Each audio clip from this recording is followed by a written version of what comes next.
कालचे इलेक्शन 2 वर्सां पयलीं जालें तेन्ना तुमी पळयलें हांगासर ह्या स्टेजी वयल्यान भाशणां तुमचें सारकें एंटरटेनमेंट जातालें बऱ्यापैकी तुमी लुटली भाशणां भरपूर भाशणां आयकली भाशणान फक्त कांय ना आतां नरेंद्र मोदीचे ते सगळे जाण जशे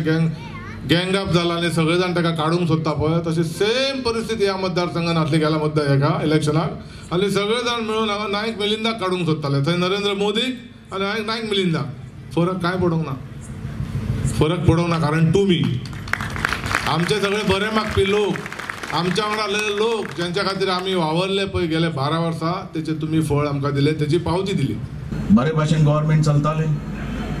2 वर्सां आमी बरे चल्ले मदींच ते ढवळीकराक उबो केलो दुसरो ढवळीकर भाव आनी ही अशी पार्टी जाली की कोणाचे आयकून घेवप ना त्या ढवळीकराक थंय दवरतना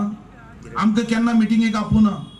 त्या सुदीन ढवळीकरान सांगचे 2 वर्सां बाबू खंयचे मिटिंगेक तुवें आपयलो काय म्हणून अरे ही पार्टी म्हटल्यार हांव समजलो सगळे विचाराच्या लोकांक घेवन वचपी पार्टी म्हणून एक दीस म्हाका आपुना आयज विरोधकांकडेन खंयच्याच तरेचे प्रश्न ना विरोधकांकडे खंयचेच इश्यूज नात आणि म्हणून विरोधक आयज भारतीय जनता पार्टीचेर नाका आशिल्ल्या इश्यूजचेर प्रश्न निर्माण करपाचो यत्न करतात तांकां तेंचे कडेन आयज लिडरशीप ना ह्या देशाचो प्रायम मिनिस्टर कोण जातलो हे भारतीय जनता पार्टी कडेन क्लियर आसा नरेंद्र मोदी ह्या देशाचो प्रायम मिनिस्टर जातलो तो लिडरशीप आमची करतलो हे आमकां खबर आसा आमचे कडेन विकासाचो अजेंडा आसा मुखार कशें वतले हेचें धोरण आसा आयज आमी जर विचारले विरोधकांक की तुमचो पंतप्रधान पदाचो उमेदवार कोण म्हणून जाल्यार ते सांगपाक शकचे ना